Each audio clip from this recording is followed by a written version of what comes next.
Hey everyone, welcome back.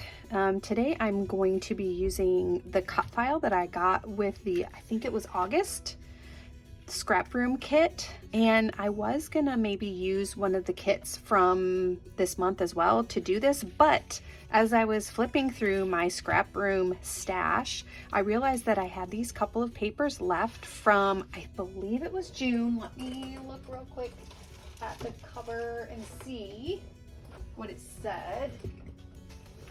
Oh, sorry, I was looking for it here, and yes, it is from June.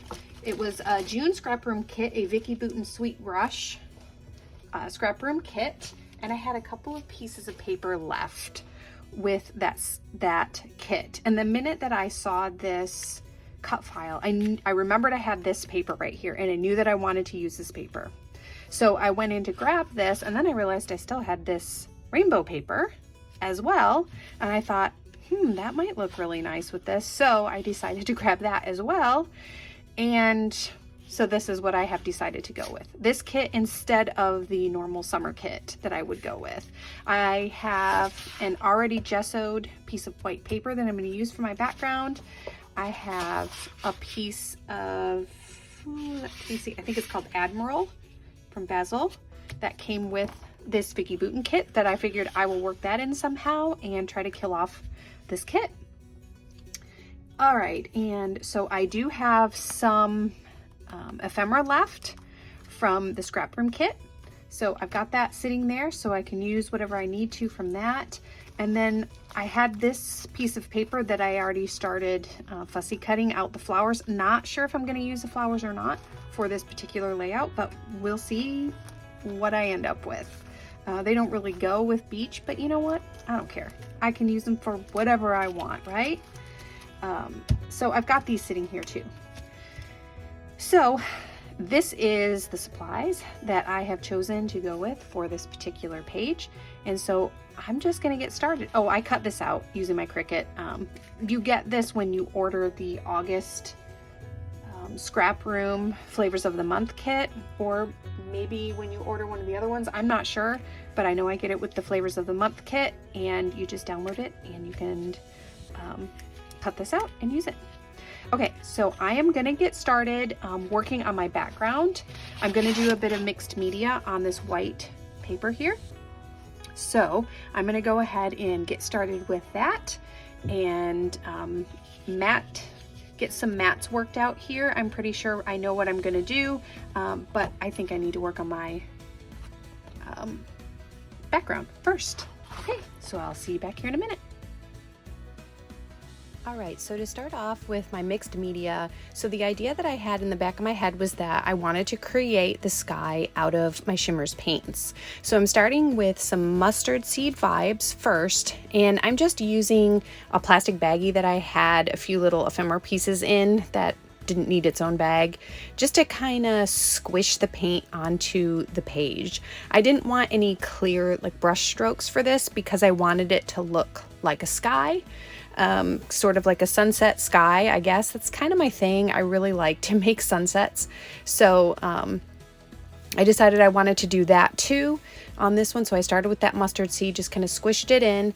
And then this next one is a little bit of an orange color. It's called Cantaloupe. It's an Inklings. I'm going to do the same technique with this at first, because I really don't want a whole lot of orange. I just want kind of like a little hint of the orange coming in to this yellow right here.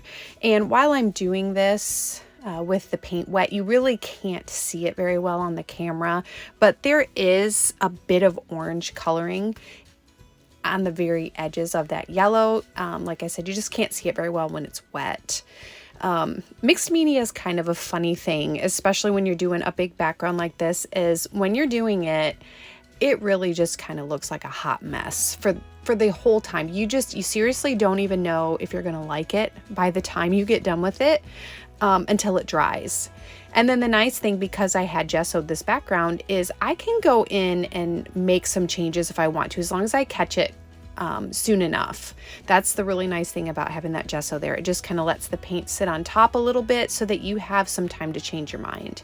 I don't change my mind on this piece, but it's there and it's ready if I want to. Right now I am using some pink. It is Coral Reef, and that is also in Inklings. And I started off first using the baggy technique that I was doing, just splotching it on there. But then I decided I wanted the pink to be a bit darker than the orange was. So I went in and I just started dabbing it with my paintbrush. It's giving me close to the same effect as the plastic bag gave me, but this just allows me to get a little bit thicker paint into these areas, because I do want the pink to stand out more than I wanted the orange to stand out. Plus it's giving me a little bit more orange where it's mixing in with the yellow, but just a little bit different shade of orange than the one that I had put in there. So like I said, mixed media is very, very messy, and you're about to see me get extremely messy here as I continue making this background. I'm going ahead with some Blue Lagoon Inklings here, and I'm going to have that be the vast majority of my sky background. So one thing I've kind of learned about myself, when I make sunset or sea backgrounds, I like it to look a bit stormy and uncertain. So for some reason, this is what I go for. Every single time I do some kind of an ocean or sea background or beach background, I always want it to look just a little bit uncertain out there. Not sure why. For the blue background, just so that I can get a little bit more distributed, I'm using the packaging technique where I just literally dump some on a package and then just smoosh it onto the paper. And it gives these really kind of cool, I don't know, like lines or spots where you have more paint than others. And it just kind of does this cool little marbling effect that I like. You saw me come in with my paintbrush again. Again, I wanted a little bit darker color in some areas, and then some spots I was having a hard time reaching it with the packaging technique without kind of messing up my picture. I'm just showing you this for like a minute, and then I'm going to skip ahead to where I'm just about done. Here we go. And look at that. Look at the giant mess I have going on. And honestly, when I looked at this page, I'm like, man, this is kind of ugly, you know, like, but I always have to wait. I'm telling you, when you come in and you're doing a mixed media page like this, you're probably gonna think at first, man, this is really ugly. I just made the biggest hot mess ever. But wait, trust me, let it dry and then see what you think. You can always add more, change a little bit of stuff here and there. Don't throw it out just because you think it looks ugly at first, because once it dries, it might surprise you. So with my paintbrush, I'm adding in a little bit of Boogie Board and Blue. It has just a little bit more of a green tint to it, and I wanted a little bit of that in the sky as well. So there is my background there. It's only partially dry. You can see the colors are still kind of a little dark. It takes me a couple days to complete this layout, so when I come back the next day, you will notice that the background is quite a bit lighter because I let it dry overnight. But I didn't let it dry overnight just to continue on creating the page. I just had something to do later on the night, so I let it rest. Okay, so here's this sheet from Vicki Boutin, the one that looks like waves, the one that inspired me in the first place to use this cut file and created this whole scene in the back of my mind. So at the bottom of the boat cut file, I really wanted it to look like it was sailing on some waves. Okay, it was like a wavy sailing day.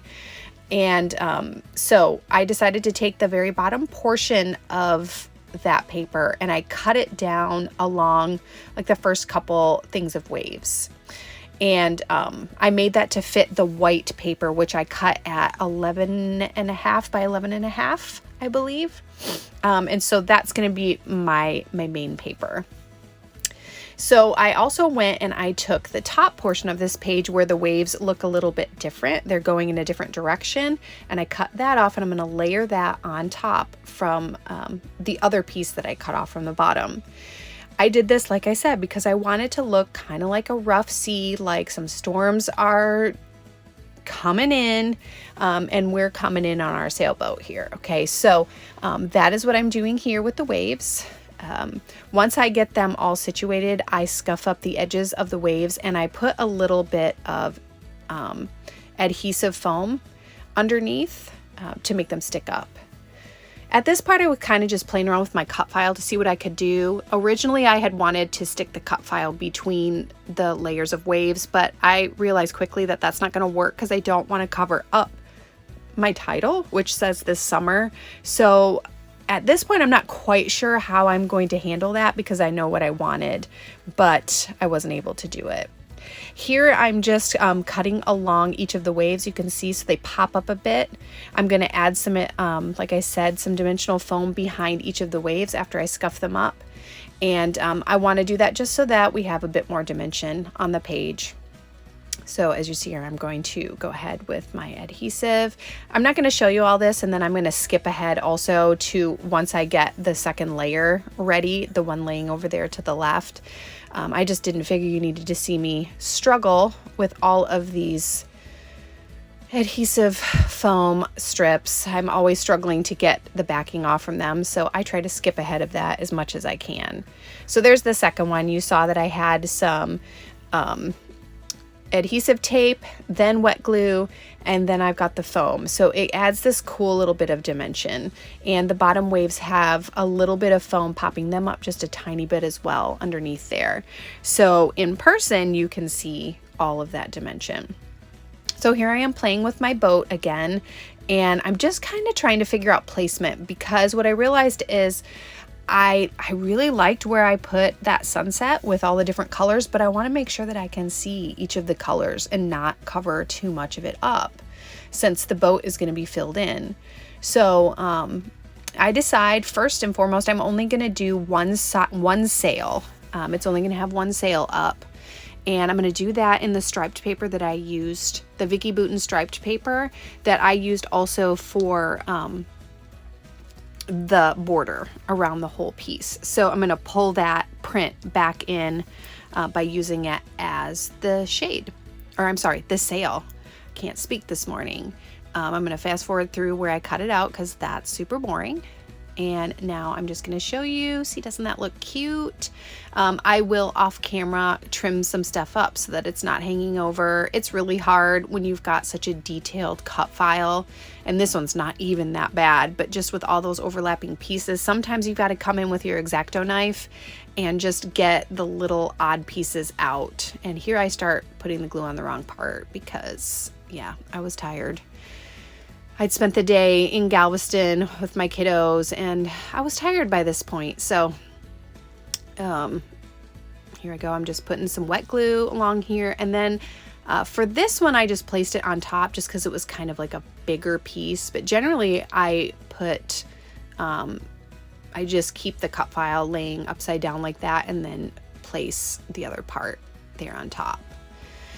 Okay, so I decided I was going to use the bright pink to put under the this, and then I'm using that really dark blue as the hull of the boat, or whatever they call it, the actual boat part. And so I'm just going to show you my outline here, and then I'm going to skip ahead. There we go. And there. So I've got the boat done. Right here off camera, like I kind of got ahead of myself, and I did line the summer portion of the title with some vellum. I have an idea kind of forming in my head about what I want to do to kind of showcase those waves underneath, because what I noticed is once I put my cut file on, a lot of my waves are going to be hidden. I mean, I'm still glad that I did the work that I did with it and puffed them all up and everything, but you know, I hid most of my stuff. So I decided to use vellum on the summer so we could still see some of the hints of the waves underneath. And I showed just a second ago that I'm going to put the photo of my son and I at the harbor in Michigan when we were just up there visiting some family. I'm going to put that in the boat. So we're going to be in the boat. So I only needed to fill in 2 of the flags because I'm going to be covering up the bottom 2. See, here you go. I'm going to put us in there like that. So the bottom 2 flags are going to be covered up. So I don't even need to bother filling them. So I'm not going to. At this point, I'm just going to fill in the flag. I kind of decided I wanted to pull the blue in again. So there I went ahead and cut out a flag shape from the blue. And I like that I brought the dark blue up to the top too. I didn't want to bring something like the orange or the green in because really nothing else has that except the border.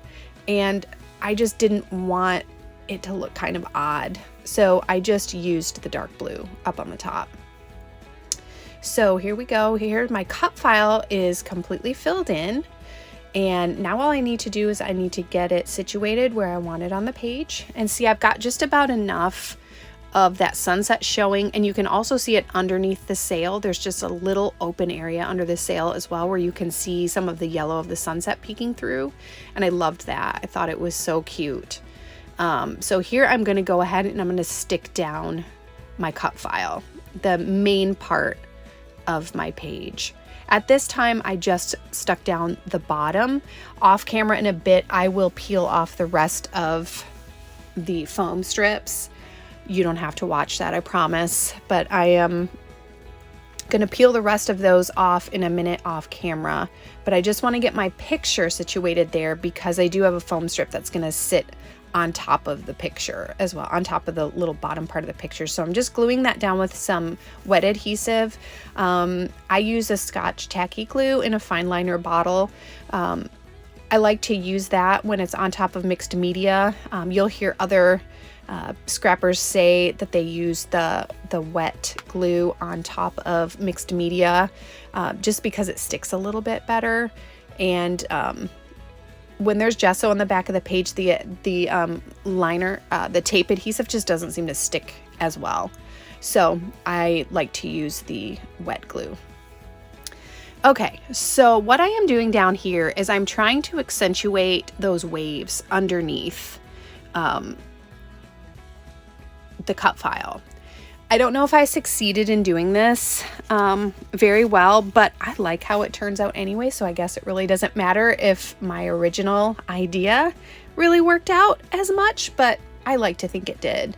So all I'm doing here is I am applying wet glue to the cut file and to the page behind where I want to just accentuate those waves, and then I am just plopping a bunch of sequins on it and seeing where they stick. So I've done that, I let that dry, and then I shook off the loose ones. I am going to go back in here for a second, and where some kind of dropped off here that need to have one there, I just kind of one by one place them, but I'm not going to make you watch all of that. I am going to come back and I'm going to do these couple of waves over here on this side so it matches the other side with the sequins. And there we go. I really like this technique of just kind of throwing the sequins on there, seeing what sticks, and then, you know, we just go with it. So that's the finished sequins down on the bottom. I think it does kind of look like waves splashing up. It just kind of gives that idea, and I do like that. So in the beginning, I said I wasn't quite sure if I was going to use flowers because it wasn't really a flowery layout, but you know, I do what I want, right? And I decided I wanted flowers because I think they look nice. So I did go ahead and take some of those flowers that I had already cut out a while ago from a sheet of paper, and I did stick them. I stuck a cluster over by the beginning of the title around the T in this, and then I have another bigger cluster that's going in around the photograph. Notice I didn't map my photo, nothing. It's just kind of sticking in there all by itself. So I did very, very little embellishing as far as ephemera goes on this piece. You're going to see here, I'm just kind of putting a few little flowery bits here and there to just kind of fill in and just give a little interest and attention to the photo. But really, I mean, I'm just about done with my embellishing on this page. It's kind of crazy. Usually I go insane with the embellishments, but because I didn't want to cover the background up And then I've got all those sequins on the bottom and the layered dimensional paper. I just didn't want to take away from all of that. So just a little accent here and there, and that's it for the embellishments. Now, in a second here, I think that's the last little flower that I'm going to put on that I've got in my hand there. I'm going to go off camera in a second and just kind of cut it out. Oh, no, I lied. I'm going to take a few more of these flowers here. I don't know, they just looked kind of sparse to me, so I decided to cut out a couple of these half flowers that I just kind of had in there for tucking. And I decided that I'd put one there kind of along the edge that stuck out over the border there, and then there's one up at the top. I still have to trim the white around it. I just kind of sat it up there. There it is. I just kind of sat it there to see if I liked it there, and now I'm going to go ahead and I'm going to cut it out. And it only had just a little bit of white left on it because it was mostly cut out from before. But I'm going to go ahead and I'm going to use that kind of orange and pink flower with the big blue leaf sticking out on the side. I do play with it a little bit thinking, should I go up here? And then I decided, no, I don't want to go up any further. I'm just going to kind of stick to where I was already at with my bunch of flowers, and I'm not going to go up any further than that. So I'm going to go ahead and just kind of scuff this up with my fingernails. This is a good way to scuff things that are kind of delicate and things that are really bumpy. I have a hard time using my scissors and my my little scuffing tool, and so I just like to use my fingers. Unfortunately, I cut off all my fingernails the other day, so it doesn't work quite as well. And there I've got one little flower that I allowed to overlap my photo. Just like with my background, the sky and everything in my photo is just so pretty. I didn't want to cover anything up, so I tried not to. It's really just kind of plain for me, but I really like it. I put another sprig of leaves down there just to kind of fill in what felt like a gap there underneath that yellow flower. And then, so for this part, I'm going to do just a little bit of finishing touches on the water. I like to make the waves look, kind of foamy. And so I decided to put a little bit of white acrylic paint along the curves of all the waves just to kind of make them stand out and look kind of foamy, like it looks on the ocean when it's rough and you have all the waves coming in. So that's just kind of what the white was for. And then once I finished with the white, I really wanted to add some glitter to it, but my glitter pot was all dried up. I have to get another one from Shimmers. So what I decided to do was take out some of my Nuvo drops, and this is the Nuvo Crystal Drops in Morning Dew. It's basically just clear. And so I put that along the white paint, and it just gives kind of like this shine to it. And I thought that worked. It's not glitter, but it worked. Here I am using just a pen to draw in a few little birds in the distance. And then I'm going to go ahead and add just a little bit of journaling. It's just the place we were at and the date. And this is kind of funny and a little embarrassing, but I write it there and I like it. And then I realize when I put it right side up that it's upside down. So I can't leave it like that. I like that it's just along that little part of the boat, but I can't leave it upside down. So I'm going to have to cover it up. So I go ahead and I'm going to take a strip of the pink here, and I'm going to use that to line that area, cover it up, and I'm going to write it the correct way. I left this in just so I can show you like how you can fix a mistake if you mess something up. So I messed it up and now I have to fix the mistake. So I'm going to write the exact same thing that I wrote on the page, except I'm going to just put it on this little pink strip. And then I'm going to just go ahead and cover that up there. And you know how they say when you do one thing, you make more work for yourself? Well, I kind of did that here because now I didn't like that gap that was between the flag and the pink piece of paper. So now I had to cut out another little flower and stick him up on the top. But you know what? I don't mind it. I think it looks cute. Yes, I would have preferred just to have the writing there, but that isn't how it worked out, you know. So, and this is my page finished. See, can you guys see all the shine and the sparkle from the sequins and the Nouveau drops? I just think it looks so cool, and it just adds some cool texture to the page. I love that background. It's all shimmery and beautiful. And that is it, everybody. I hope you enjoyed, and I hope you get a little bit of inspiration off this piece. And I guess I'll see y'all next time. Bye for now.